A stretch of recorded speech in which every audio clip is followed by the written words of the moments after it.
And also sponsored by Flores Glass, serving the area since 1977 with residential and commercial work.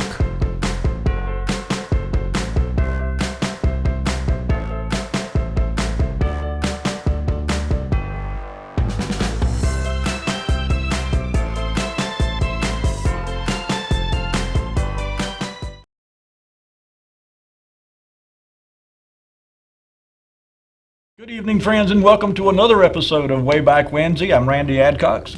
Good for you to be with us tonight. Happy Valentine's Day, by the way. It's been a really nice Valentine's Day for me. My wife and I had a nice lunch today. We chose to go out for lunch instead of for dinner, thinking that all the restaurants would be packed at the dinner meal, and I'm sure they were. But anyway, I hope everyone had a nice Valentine's Day, and best wishes to all the Valentine recipients of candies and flowers and so forth. Got an interesting show, I think, tonight. Not a lot of pictures, I'm sorry to say. I know that's always a popular topic here, and we can show a bunch of pictures of old Rocky Mountain, old buildings and so forth. And I really don't have a lot of pictures tonight, but I'm going to tell, I think, an interesting story about a couple local business leaders. And we're going to delve into a 92-year-old mystery in Rocky Mount that, in fact, remains unsolved even today, 92 years after it occurred. And so, and this is kind of a piggyback, if you will, from last week. So if you remember last week, we talked a little bit about a man named J.H. Daniel. Run a few businesses in downtown Rocky Mount, in fact, on the Tarver Street, across from the First National Bank down there in the 5 Points area of Rocky Mount. And so I'm not quite sure what it was about Mr. Daniel, but something just drew me to him. I was curious about the man, curious about his business. I wanted to find out more about him. And so I delved back into my my repertoire, if you will, of sources of information. And you know what they are. They're the newspapers.com website, the Rocky Mount City directories, and a couple of books, or more than a couple actually, but a few books I've got on my bookshelf. And so I found some really interesting things about the gentleman, and so I thought I would share with you tonight what I found, and we'll talk a little bit later on in the show about the 92-year-old mystery.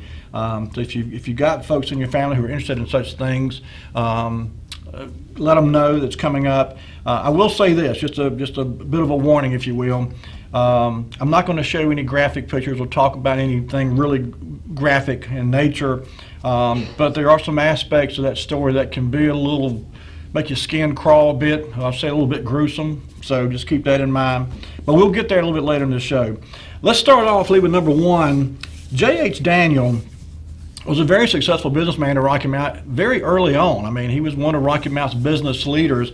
As far back as 1908, I found this newspaper listing in the Rocky Mount Record, and it says, off to northern markets. Mr. J.H. Daniel left Monday morning for the northern markets, where he will spend 10 days selecting a big stock of spring goods for his up-to-date establishment on Tarver Street.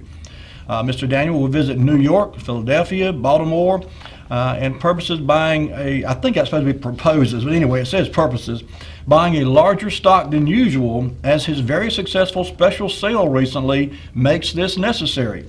He will pay special attention to the selection of ladies' fine dress goods and novelties, and also to buying men's clothing. You know, today, most big department stores, I would say virtually all of them, in fact, have buyers. And they send these buyers out to markets all over the country, certainly New York and Philadelphia and areas of this nature. I'm sure Miami too. And these buyers go buy the merchandise for the stores. Back in the early 1900s, there may have been a few buyers around, but more or less the owners of the store themselves were the ones who performed the buying. It was their money, their business, their store. So they themselves took off on these buying expeditions. And as you can tell, Mr. Daniel was a fairly wealthy man already by 1908. As a matter of fact, we'll talk in a bit about some of the number of stores he had, as many as 4 at one time. And so by all accounts, they were all very profitable. And so when I got to digging, as I said, I used the newspapers.com website. I used the Rocky Mount City directories. And I'm looking for a few things when I'm digging in these sources. I'm looking for dates, certainly. I'm looking for when the individual was where. In other words, what he did from this time frame to this time frame.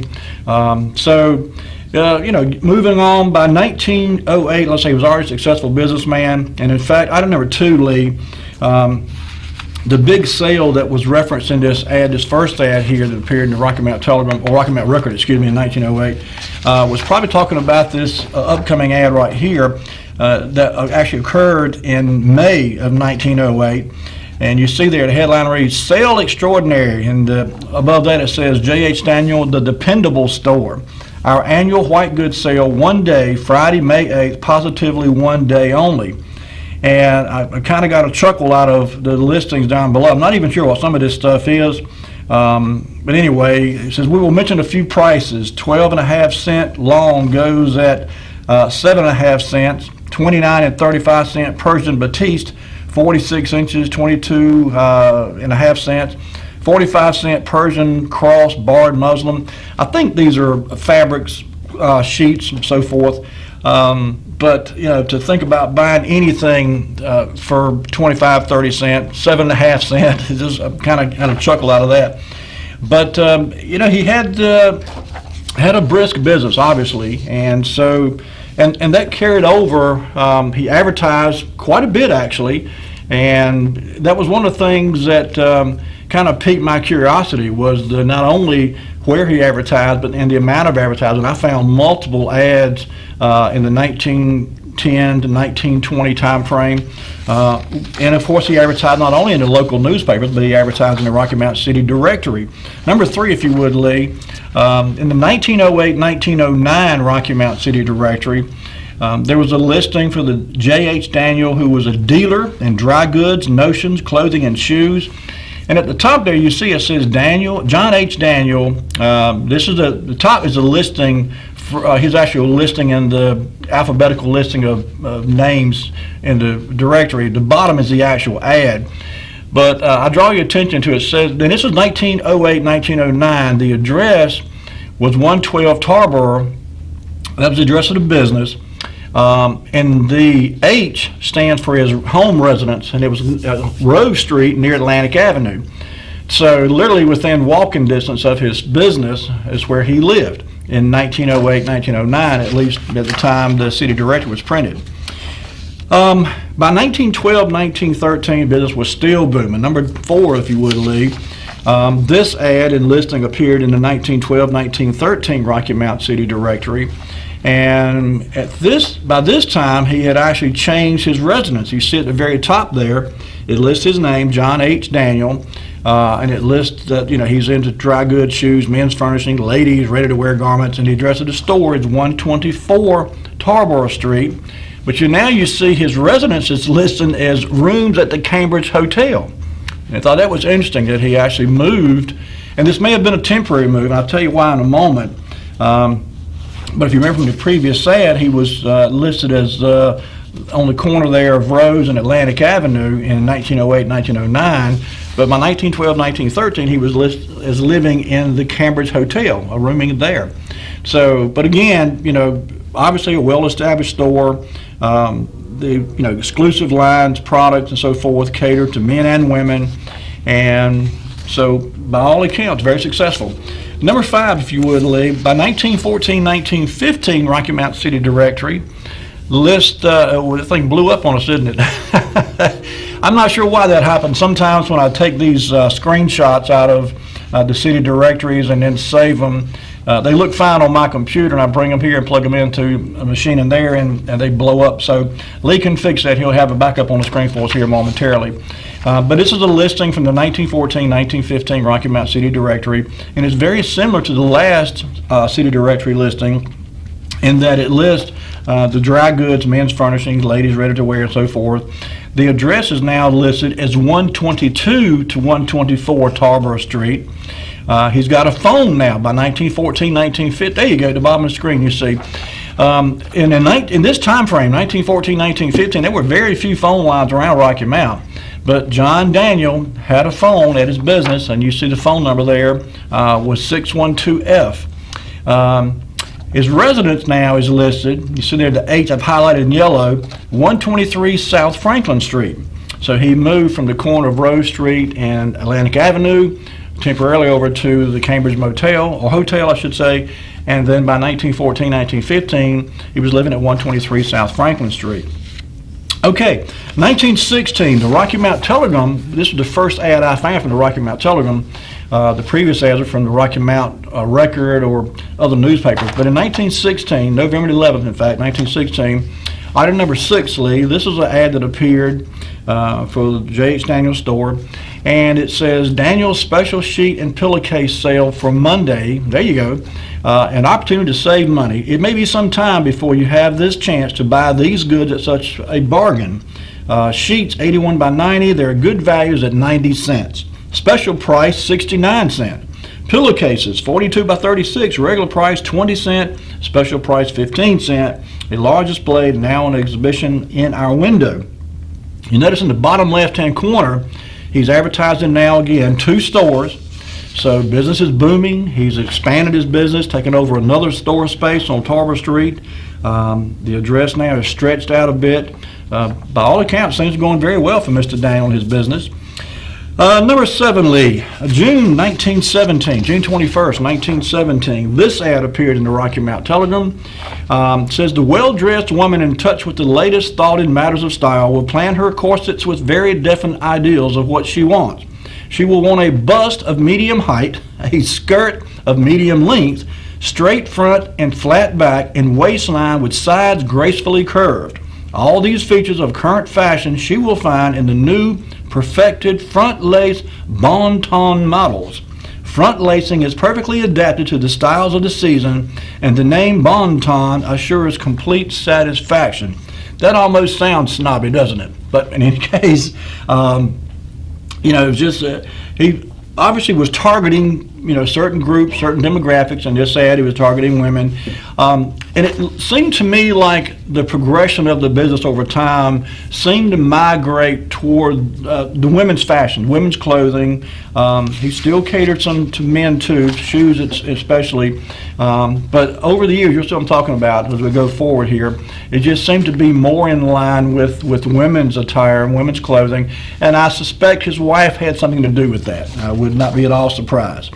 Okay, Lee, let's move on then. Item number 8, the Rocky Mount Telegram had this ad in February of 1920. And you see they're having an advanced showing of spring coats, suits, and dresses for ladies and misses. We are showing over 50 spring suits in the latest creation of styles and materials. The raciest, most daring, most useful suits, coats, and dresses now being shown.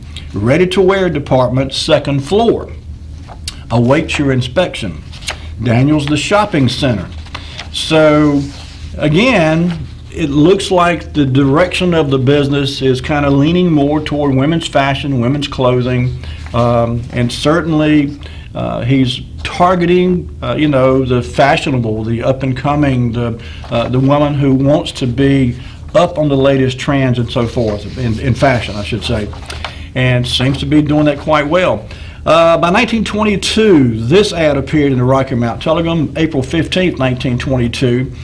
And this was a neat ad because there are 1, 2, 3, 4, 5, 6, 7, 8, 9, 10, 20, 1, 2, 3, 4, about 26 or 27 local businesses that advertised in this combined marketing campaign to promote downtown Rocky Mount. And it says, space for this civic movement contributed by these firms, and it lists them all. And right in the center at the very bottom there, or next to the bottom, is J.H. Daniel. So, he was very agreeable, if you will, to participating in these events in downtown Rocky Mount to promote not only his own business, but other local businesses in the downtown area. If you watch the show regularly, we've talked about this. There was a time, and sadly it's just not that way anymore, but there was a time in this city where if a new business opened, all the other businesses around town, place an ad. They would pay for an ad and to say, hey, welcome, like to welcome this new business to Rocky Mount. We wish you well. Some were obviously competitors, but nonetheless, they participated in these promotions of other businesses because it was good for business. If you could, entice people to come downtown and shop at someone else's store, guess what? They might stop in by your store too. And so this was not the only ad like this I found. In fact, a few months later, in September of 1922, item number 10, Lee, this ad appeared, and I really like this one because there's a real good theme here in this ad. Once we get it up on the screen, we'll share it with you. But it appeared in the Rocky Mount Telegram. There you go, September 23rd, 1922. Right in the center of the screen there, it says, "Swat the knocker with these figures. Carry this advertisement in your pocket when you travel. When you talk Rocky Mount, talk figures."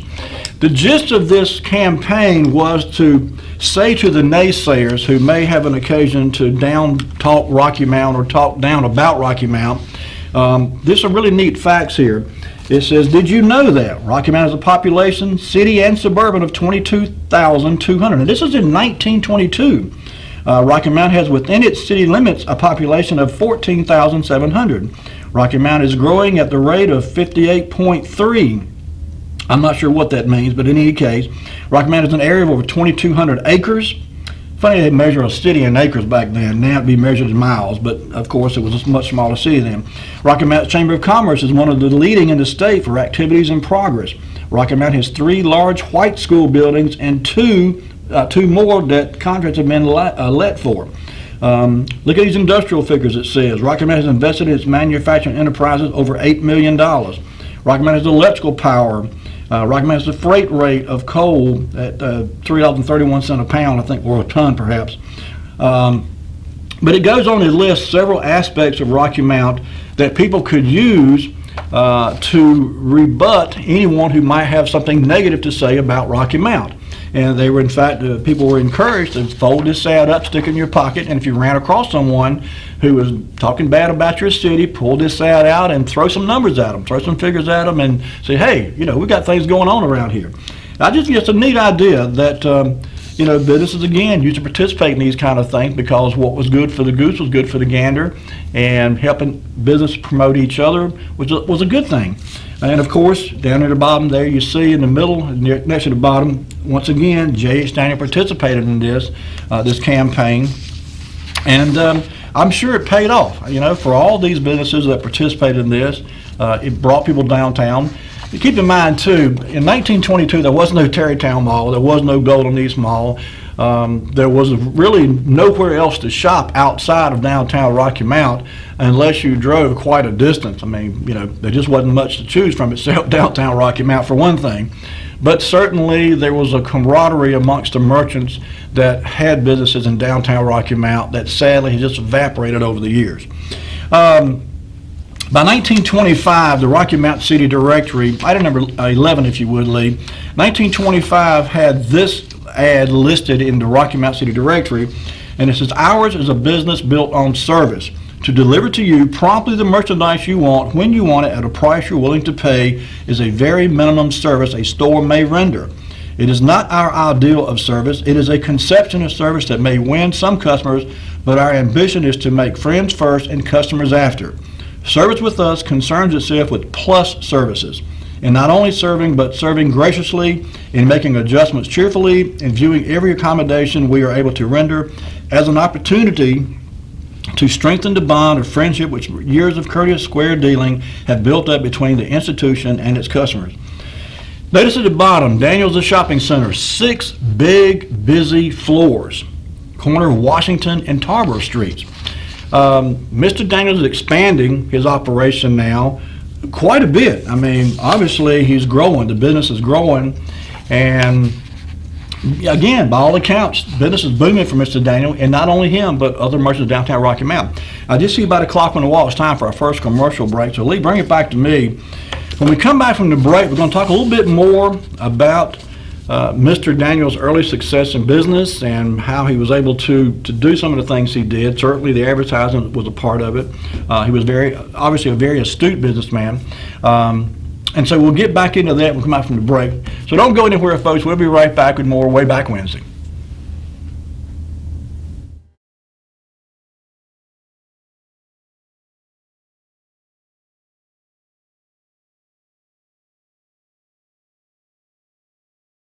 I'm Daniel Moss, owner of Cornerstone Funeral Home, and I'd like to invite you and your family to give our family an opportunity to serve you in your time of need. And we offer a full line of funeral services, everything from visitations to graveside services to cremations on site with a live crematory, as well as a banquet hall to meet the catering needs of our families that we serve. We offer catering service. We offer refreshments prior to visitations and services of our family. And we want to invite you to come and experience the difference here at Cornerstone Funeral Home.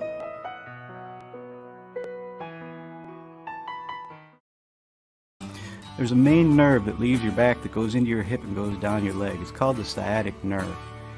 A back injury can put pressure on that nerve, causing pain, numbness, tingling. Chiropractors can actually help that. At the Hammer Chiropractic Center on Sunset, we know exactly what to do. We have very good relationships with the doctors in Rocky Mount.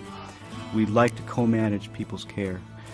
Some medications may help us do our jobs, and our jobs may help their medications work better.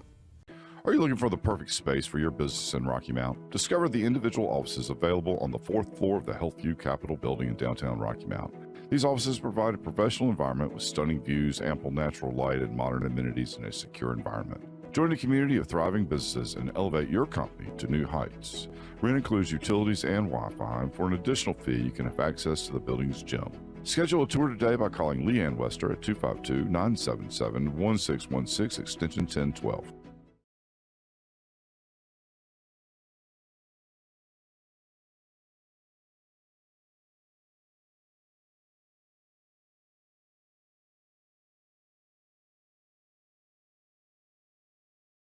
And we're back. You know, we've been talking now for the last few minutes about Mr. J.H. Daniels. John Henry Daniels was his name, John Henry Daniels, and his very successful run in business. But he ventured out beyond business too. In fact, he was I saw articles where he was active in civic clubs, for example. He was on the boards of several other businesses in town, including at least one, if not more than one bank that I saw. Lead number 12, if you would.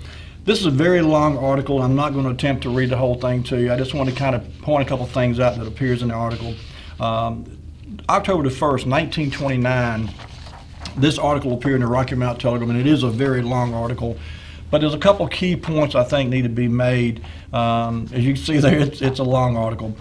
But this talks about the banking merger that happened in 1929, October 1st, excuse me. First National Bank here locally merged with the North Carolina Bank and Trust Company, which was a Raleigh-based bank. And in fact, they gobbled up several other banks around the area. And so this article talks about the bank merger and the fact that First National Bank, and for those that are not sure, First National Bank is there on the corner of Washington Street and Tarver Street where the Lorima Coffee Shop is now. Many folks refer to it as the Alford Building. Some folks call it the Daniel Building. But it was originally the First National Bank of Rocky Mount.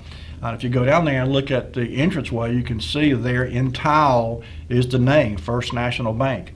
But anyway, this article, as it goes on, talks about the banks that are involved in the merger.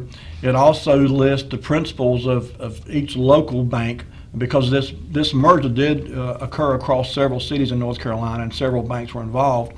But locally, J.H. Daniel was on the board of directors of the newly merged North Carolina Bank and Trust Company here in Rocky Mount. So, you know, what's odd about this too, or interesting I would say, not necessarily odd, this was in 1929. If you recall, the stock market crashes in 1929. Banks all over the country were failing, and in fact, the First National Bank of Rocky Mount was on the list of banks that failed. Now, in October, it was merged with this North Carolina Bank and Trust Company. So I've read articles, in fact, that suggested that it failed during the Great Depression as the First National Bank, but in fact, it did fail, but it failed as the North Carolina Bank and Trust Company. And I don't think it was that bank very long. Like I said, it just became that bank when it merged in October of 1929, and then I'm not sure the exact date that it went under, but in any case, that's what happened to First National Bank. Okay, so still continuing on in my search about Mr. J.H. Daniels and how he ran his business and conducted business and his life in general. I was going back and forth between the newspapers.com website and the Rocky Mount City Directory. When I got to 1930, the 1930 Rocky Mount City Directory had this ad, item number 13 if you would, Lee. And this is the last ad that I saw for some time. And this is actually an ad that appeared on the front cover of the 1930 Rocky Mount City Directory. And you see there it advertises Daniels, the shopping center, 3 stores. The ladies' ready-to-wear shop is at 108 South Main Street now. They've got a store at 120 to 124 Tarboro Street. They've got a third store, which is a gift shop at the corner of Tarboro Street and Washington Street. So the vast majority of the 100 block of Tarboro Street is taken up by Mr. Daniels and his business. So again, very successful, catering to men, women, kids too, of course. But then I ran into a stone wall, literally. Couldn't find anything else. So I jumped forward a bit in my search. I said, okay, I'm trying to find out, maybe did he relocate? Did he move? Did he, heaven forbid, pass away? I mean, what happened to Mr. Daniels? This is the last ad that I found. There were other ads for Daniels in later years, don't get me wrong, but I could find no other mention of him in anything after that 1930. So I went to 1934 Rocky Mount City Directory. That was the next one in my sequence. I don't have every sequential year of the Rocky Mount City Directory. But in 1934, if you'll notice there, I've got highlighted in yellow 2 interesting things. Number one, there are 2 Mary J. Daniels, 2 of them. They're both widows. One was married previously to Mr. George B. Daniel. The second, one highlighted in yellow, was married to Mr. John H. Daniel. And you see now she's a widow. So by 1934, John Henry Daniel has passed away. And I thought, well, okay, so at least now we know what happened to him. And you see, she's living now. The address is 404 Tarboro Street, okay? So, 1930, he's alive, he's conducting business. 1934, his wife is a widow, which means he's dead, okay? So, I dug through the newspapers.com, Rocky Mount Telegram. I searched high and low, not anything. Could not find a thing. No obituary, no listing of a death notice, nothing. It was like, okay, where did the man die? And if he did die outside of Rocky Mount, why was there not at least an obituary listed in the Rocky Mount paper? Nothing in the Rocky Mount Telegram. I mean, no mention whatsoever of his death. So, and I've run across occasionally this problem where I can't find anything here locally, but if I expand my search out beyond the local newspapers, I can sometimes find information. So that's what I did. I expanded my search to the entire state of North Carolina from 1930 to 1934. And the next ad that popped up literally had me gasp. And here it is, item number 15. Police mystified by strange death of John H. Daniel. Mangled body of merchant and bank director found by the railroad track. Conflicting evidence is given at inquest. And this was a fairly long article, but I want to read a bit of it to you because it tells a little bit about what they knew initially. And keep in mind, as you might imagine, there was a lot of conversation about this, a lot of discussion, a lot of circumstantial evidence, a lot of guessing. Was this a murder? Was it suicide? What happened to Mr. Daniels? The article starts off as a blood-stained towel discovered in one of his stores here today further mystified the strange death of John H. Daniel, prominent merchant and banker whose mangled body was found on railroad tracks this morning after an all-night search that proved futile. his trunk severed, Mr. Daniel was found by Reuben Glasgow, a news route boy, in the warehouse section shortly after 7 o'clock. His watch was stopped at 12:30 a.m., indicating that he had been dead since that time. His family, alarmed at his failure to return home last night, appealed to the police to aid in the search for him. So this began, obviously, a major investigation. The Rocky Mount Police were just inundated with leads and people asking questions. The family certainly want to know what happened to Mr. Daniel. There was, his parts of his body were sent off. I read one article that said that they had sent his brain, for example, off to a lab to see if he had any kind of, chemical imbalance or anything in his brain that might have caused him to commit suicide. All of which, by the way, came back negative. He said he was in perfect health, in fact. He was 48 years old, a very young man. And so that even made it more likely that perhaps he was murdered and tossed under the train to conceal the crime. And that, speculation ran rampant that that's what happened to him, that he was in fact murdered. An interesting thing about when they examined the train, they were able to go back and look at train records and see when the trains were passing through. And when they realized the time frame that he had passed away, roughly around 12:30, and then they went in and looked at the trains on schedule during that time frame, they identified the train that had to be coming through that area at that time. They started at the front of the train, obviously, for obvious reasons. Okay, maybe he was hit by a train. The engine had no evidence of hitting a pedestrian. No blood, no tissue, nothing. So one by one, they started going back through the boxcars, underneath them, literally crawling from boxcar to boxcar underneath until they came to boxcar number 15. Boxcar number 15 had blood and tissue and evidence of, obviously, someone hitting the bottom of boxcar number 15. So they were able to determine that when that train came through, and by the way, this happened right there at Goldleaf Street, where the train track crosses over Goldleaf Street. They were able to determine that at that time, that train was only going 15 miles an hour. So certainly someone could have tossed him under the train. He could have stumbled and fell into the path of the train. He could have jumped into the path of the train, or jumped at 15 miles an hour. It wouldn't have been too terribly difficult.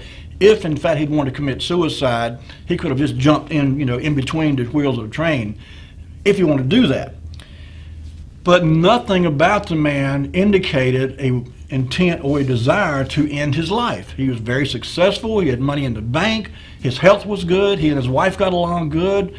His friends all said there was nothing about this man that would suggest that he was, interested or willing to commit suicide. And so then, of course, the speculation turned back toward, well, it must have been murder then. Somebody had to have killed this man. The person who initially said they saw him last said that they'd seen him leaning up against a pole, utility pole, at about midnight, and he was bleeding from the head. But at that time, he was very much alive. And so, talking to more people, they found out that he did, in fact, suffer from some kind of malady or illness, wherein he would sometimes get dizzy, and he would kind of stop what he was doing, like he had to catch his balance, or stop and figure out where he was at. And so they began to speculate that maybe he had a spell of some sort, and maybe that's what happened to him. But as you might imagine, this story made headlines across the state. Still, not a single story appeared in the Rocky Mount Telegram, and I'm attributing that out of courtesy to the wife. He had 5 kids at the time he died. The oldest was, I think, 14. The youngest was still in diapers.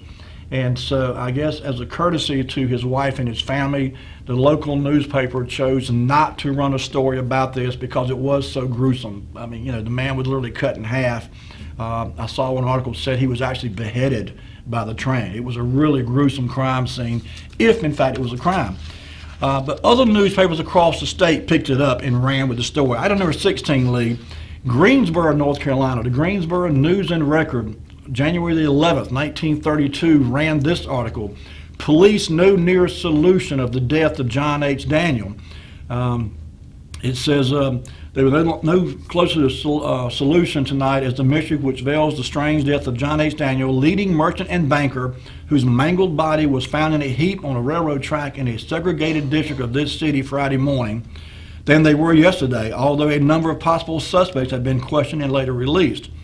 There was a young black man that actually found his body the next morning, and so, obviously, the fact that he found the body made him a prime suspect. He had very good alibis, in fact, and was cleared. They said he didn't have anything to do with it. They came to that conclusion fairly quickly. But it was just, the type of story that it just grabbed everybody's attention. I can just imagine the conversation taking place by the water fountains and all over town, and certainly all over the state. Number 17, Lee, January 14th, 1932, the Nashville Graphic did a huge story. And again, it's a very, you see it's more than 2 columns in length there. I'm not going to try to read it. But a lot of it was speculation. Was he murdered? Did he commit suicide? Did he get sick and stumble and fall and, somehow roll in underneath that train and then get hit by it? All these possibilities were explored in detail and in depth by numerous people, certainly law enforcement agencies, sheriff's departments, and private citizens too. Just said, everybody wanted to know. Everybody wanted to know what happened to Mr. Daniel. He was very well liked man by all accounts. Again, successful businessman, had lots of friends, very wealthy, and so it was a question on everybody's mind. What happened to this man? How did he come to die like he did in such a gruesome way? Number 18, Lee, the News and Observer, January 24th, 1932, printed this picture. To resume inquest in Daniel killing. This is the first time I'd seen the article or any article appear to the incident as being a killing. Coroner's jury will look further into mysterious tragedy. A conclusion on the matter of the death of John H. Daniel, merchant and banker, is expected to be announced by a Nash County coroner's jury on Monday night. Mr. Daniel was found badly mangled in the warehouse district of the city at an early hour 2 weeks ago. He had been killed by a freight train that passed here shortly after midnight. Whether he was thrown under the train to conceal foul play, whether he was a victim of an accident or suicide, has not been determined. And it goes on to talk about they sent a section of his brain to Baltimore to have it looked at by someone who was specialized in that kind of medicine, to see if there was anything about his brain that might suggest that maybe he had some kind of aneurysm or something that just suddenly popped in his head and he just ended it all.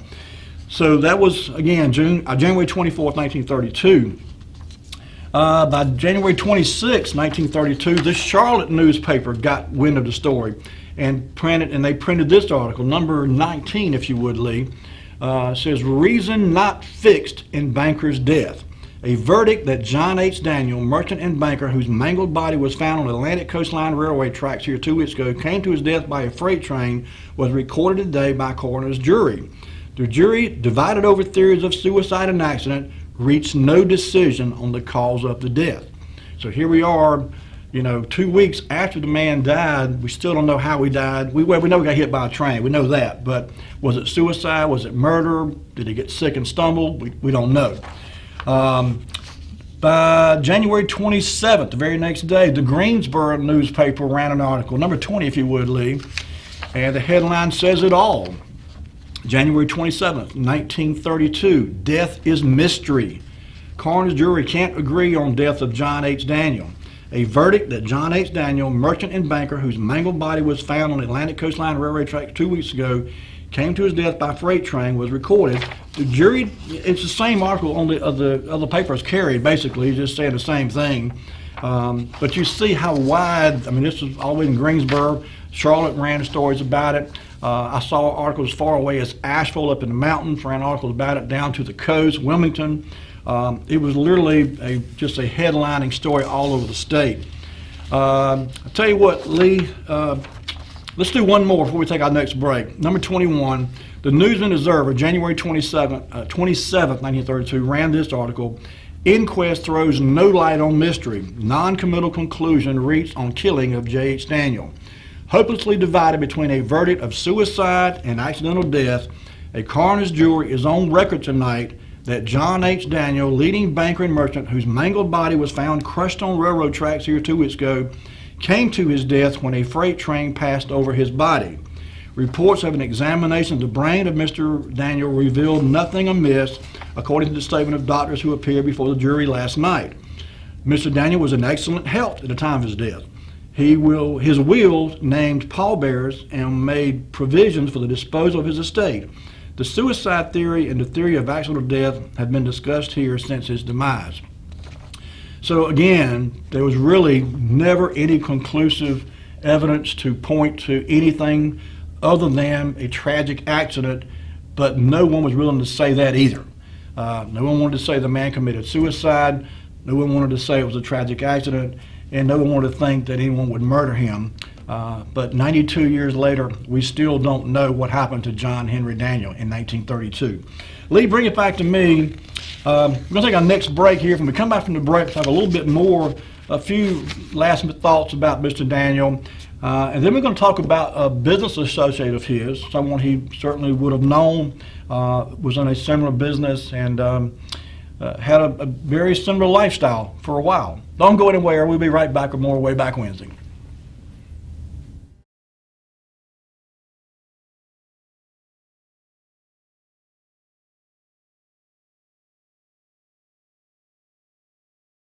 I'm Daniel Moss, owner of Cornerstone Funeral Home, and I'd like to invite you and your family to give our family an opportunity to serve you in your time of need.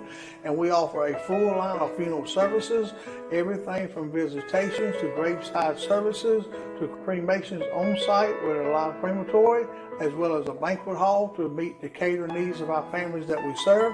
We offer catering service. We offer refreshments prior to visitations and services of our family. And we want to invite you to come and experience the difference here at Cornerstone Funeral Home.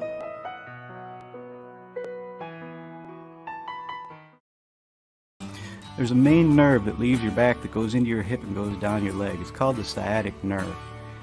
A back injury can put pressure on that nerve, causing pain, numbness, tingling. Chiropractors can actually help that. At the Hammer Chiropractic Center on Sunset, we know exactly what to do. We have very good relationships with the doctors in Rocky Mount. We like to co-manage people's care. Some medications may help us do our jobs, and our jobs may help their medications work better. Are you looking for the perfect space for your business in Rocky Mount? Discover the individual offices available on the 4th floor of the HealthView Capitol building in downtown Rocky Mount. These offices provide a professional environment with stunning views, ample natural light, and modern amenities in a secure environment. Join a community of thriving businesses and elevate your company to new heights. Rent includes utilities and Wi-Fi, and for an additional fee, you can have access to the building's gym. Schedule a tour today by calling Leanne Wester at 252-977-1616, extension 1012.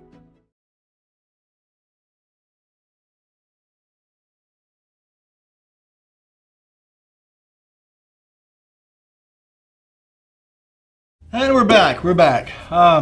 You know, like I said, the tragic death of John H. Daniel, you know, is one that when you think about how horrible it must have been for his family, number one, his young wife and his 5 kids. You know, it's one thing to die from an accident, car accident or whatever, but to be hit by a train, that just makes me cringe to think about that.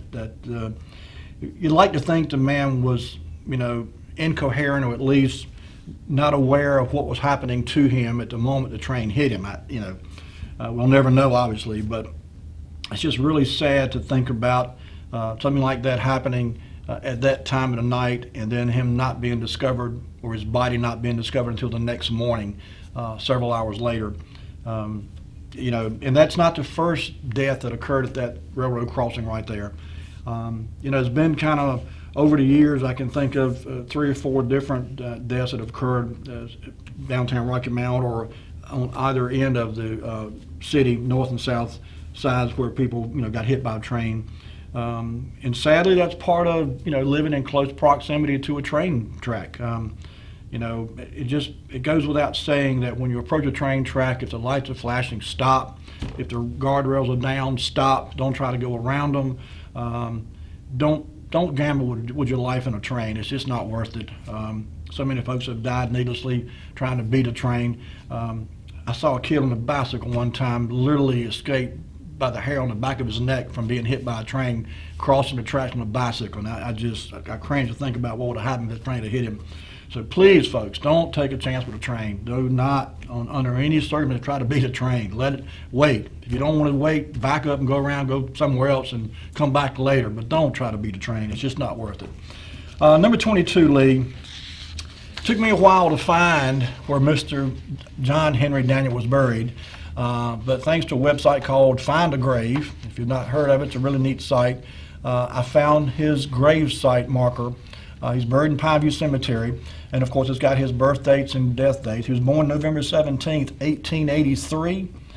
He died January the 8th, 1932 at 48 years old. He had a son, by the way, John Henry Daniel Jr. Now, John Henry Daniel Jr. very much followed in his father's footsteps. In fact, I spoke to someone last week who actually knew Mr. John Henry Daniel Jr. And they said he was a really nice man. He worked for one of the banks like his father did, at least was involved with the bank. I'm not sure if he worked there, was on the board of directors, but he worked in some capacity with the bank. But he also, of course, worked in the family business, and up until a point anyway, he decided to retire. The story I heard was that he married a much younger woman, I think, and had a child, and decided to really just retire earlier than he would have otherwise retired, to spend time with his young wife and young child. But anyway, he too has passed away now. I think he passed away, I don't want to say 2017, somewhere along in there. But in 1932, Mr. John H. Daniel Sr. passed away, and he's buried, as I say, at Pineview Cemetery here in Rocky Mount. Okay, when I was looking through the newspapers.com website for information about this tragic event that occurred in 1932, I stumbled across another. And Lee, you don't have a copy of this. If you would, bring the camera back to me. I'm just going to hold this up for our viewers, because literally at the last minute the night before I left to come to the TV station, I printed this off so I could hold it and show it to you. Some of you may remember this. In 1932, there was another national news story that literally had the entire country talking, and it was the kidnapping of Charles Lindbergh's baby. Who remembers that or remembers hearing the story? Very few folks are alive today that remember that, I'm sure. But if you're like me, maybe studied it in school, it made headlines all over the country. There you go. Police no nearer solution of Lindbergh baby kidnapping than they were 2 weeks ago. This actually appeared in the Burlington, Vermont newspaper, March 17th, 1932. So a couple of months after John Henry Daniel was getting killed by a train here in Rocky Mount, Charles Lindbergh's baby got kidnapped, and I don't recall, maybe someone remembers, I don't recall if they ever found the baby or not. I'm inclined to say I don't remember hearing that they did, so maybe they probably didn't, I don't know. And as always, 407-1111 is the number. Glad to hear your phone calls. If you want to call and voice an opinion or spare some news or shed some news, we're glad to hear from you. Okay, let's move on then, Lee. Number 23. There was some question last week about John H. Henry's wife. Her name was Mary, of course. And we found out this article here was of interest to women, and I saw this quite often. In fact, in the 1930s, there were similar columns of interest to women. Most of them had a very similar title to this. But down at the bottom in yellow, you see it says, Miss Betty Kennedy of Oxford has returned to her home after visiting her sister, Mrs. J.H. Daniel. So what I was able to determine was that these ladies, sisters here, were both a Jones. Their maiden name was Jones. And so if you remember from last week's show, that store we talked about last week, the Daniel Jones store down here on Church Street across from the First National Bank, that was their, brother, I think, and he was a partner in the business, of course. And so But anyway, I saw several references. Miss Daniel was very active in the business for a number of years after her husband passed away. And then at some point, she too got out of it. She passed away, lead number 24. This Pineview Cemetery listing here, I found this. She was born August the 18th of 1888 and passed away July 17, 1959. She was 70 years old when she passed away. But anyway, if you remember earlier, we showed an article that made a reference to their address, or her address after her husband died, was 404 Tarboro Street. So I went back to try to see if that house is still there, and of course it's long been torn down. I didn't realize until I found item number 25, Lee, May of 1962, May 24, 1962, this one little two-line blip appeared in the Rocky Mount Telegram, and it says the Daniels estate. It talked about city getting permits and so forth, and this was the listing for the demolition of a one-family dwelling at 404 Tarboro Street. And you see where they're contracted to Ben Barnes. So in 1962, the family home of John Henry Daniel and his wife at 404 Tarboro Street was demolished. There's I forgot, there's something else there now, but it's not a residence, it's not a home at all. But you know, the Daniel business name carried on for many, many years. In fact, when Tarrytown Mall opened and a lot of merchants from downtown Rocky Mount ventured out toward the mall, to Tarrytown Mall, Daniel's store did as well. In fact, number 26, Lee, February the 9th of 1977, this article appeared in the Rocky Mount Telegram, and there on the left, that is Mr. John Daniels Jr., John Henry Daniels Jr. It says President of Daniels Incorporated, goes over blueprints for a new 5,000 square foot store to be located at Tarrytown Mall. Patricia Dozier, promotions director for the mall, studies the blueprint with Daniels. The store will open in March. So this was in February. They were getting ready to open a new store in March. And I don't recall whether or not it was there when Floyd came through in '99. Maybe somebody else remembers going in Daniel's dress shop at the mall, at Tarrytown Mall. But in any case, certainly in 1977, the business was still being operated by the son. Another thing that I stumbled across while I was doing research for tonight's show, and Mr. Daniels himself, was a business associate that opened up and had stores in the same exact area as the Daniels businesses down on Tarboro Street. Number 27, if you would, Lee. And we're going back now to 1934 because this ad appeared in the Rocky Mount Telegram in March of 1934. New ladies' dress store opens here. The new firm will open up under the name of Jones's Dress Shop and will be located at 120 Tarboro Street, next door to Daniel Jones Company, which is generally known as the T.L. Conyers store building. Okay? It says Mr. W.F. Jones will be the active manager and has just returned from New York, where he purchased a large stock of latest styles of dresses, which will be sold at most reasonable and popular prices. Mr. Jones is well and familiarly known in Rocky Mount, having been for many years during the time of the late J.H. Daniels, was manager of the J.H. Daniels shoe store. This store will open next week with a full line of Easter dresses in time for purchase for Easter holidays. So again, this Mr. Jones was the brother of J.H. Daniels' wife, okay? And so the Daniel Jones store was obviously a family business. And this Mr. Conyers opened up this dress store at 120 Tarboro Street, which is literally right next door to one of the previous buildings owned by J.H. Daniels. Okay. 1902, I went way back with this one because I was just curious about Mr. Conyers, Mr. T.L. Conyers. So I went back to the newspapers.com, and in 1902, December 31st, 1902, I found this article in the Charlotte News, and it said, fire did much damage. This is Rocky Mount. And the Charlotte newspaper had this story about Rocky Mount. Part of one block of the town that in North Tarboro Street was discovered on fire about 3 a.m. today. The origin of the fire is not known, but it's supposed to have started from an exploding kerosene lamp.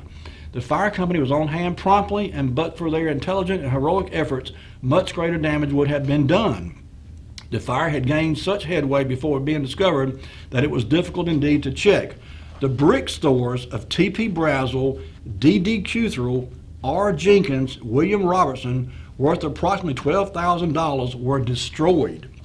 Following were the losers: Joyner and Rowland, General Merchandise; W.E. Parrish, Bar; G. Richard, A.B. Jenkins; T.L. Conyers, General Merchant. So, and one more, G.I. Wembley, had an office in that building. So, tragic fire. This was in 1902, December 31st, 1902. Can lightning strike twice in the same place? Number 29, Lee, the Nashville Graphic, January the 1st, 1903. We're talking I almost believe it's the same fire, but it does not suggest that it's the same fire.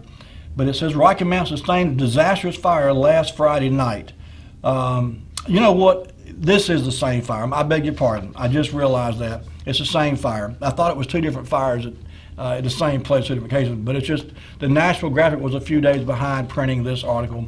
But in any case, again, it just goes to show that local newspapers outside of Rocky Mount, I should say, carry these stories. Okay, number 30, Lee, we're almost out of time. The Charlotte News, November 20th, 1913, had this article. I thought it was kind of neat, kind of interesting. I won't say neat, interesting. It says, an unusual accident. Mr. T.L. Conyers of this city met with a serious accident on Wednesday while cranking his automobile on Tarboro Street. Mr. Conyers had left the machine standing for some time, and either through someone's mischievous interference with it or his some other cause, the gears had become meshed in low speed. As soon as the spark caught, the machine leapt forward and knocked Mr. Conyers down, breaking his collarbone and a rib. He was taken at once to the hospital and received medical treatment. His friends will be glad to learn that he is in a fair way to recovery and that there are no internal injuries. Since the accident is sufficiently unusual to have caused a good deal of comment, and a quiet investigation is on foot to find out who, if anyone, monkeyed with the machine during its owner's absence with such serious results. So I can just imagine this man with the old hand crank in front of the car, cranking it up, and all of a sudden that thing catches and jumps forward and knocks him down. He's lucky it didn't kill him, frankly. It could have been much more serious. Sadly, May 16, 1922, Mr. Conyers passed away. Number 31, Lee. We're almost out of time. We'll get these last couple in real quick here. Funeral services were held for T.L. Conyers, former businessman and a prominent citizen of this city, who died last night after 2 weeks' illness, were held from the home of the deceased on Tarboro Street this afternoon at 4 o'clock. Being conducted by Reverend Willard Conger, pastor of the First Presbyterian Church, and Reverend J.W. Kinchelow, pastor of the First Baptist Church. Interment followed in Pineview Cemetery. So, very much along the same line of John Henry Daniel, Mr. T.L. Conyers was a very successful businessman, had at least 2 different stores in Rocky Mount, was involved in the banking industry too. Many similarities and parallels between the two men. And I did find his cemetery listing, number 32. This will be the last one tonight, Lee. Theodore, listen to this middle name, Theodore Lycurgus Conyers, Lycurgus. That was the man's middle name, Theodore Lycurgus Conyers. Born December 23rd, 1864. He died May 14th, 1922 at 57 years old. Folks, that's going to do it for us tonight. We've run slam out of time again. I want to thank you so much for tuning in and sharing this mystery with me tonight. If I do, by some chance, come across a definitive answer to how Mr. Henry came to lose his life that fateful night in 1932, I will certainly share that with you.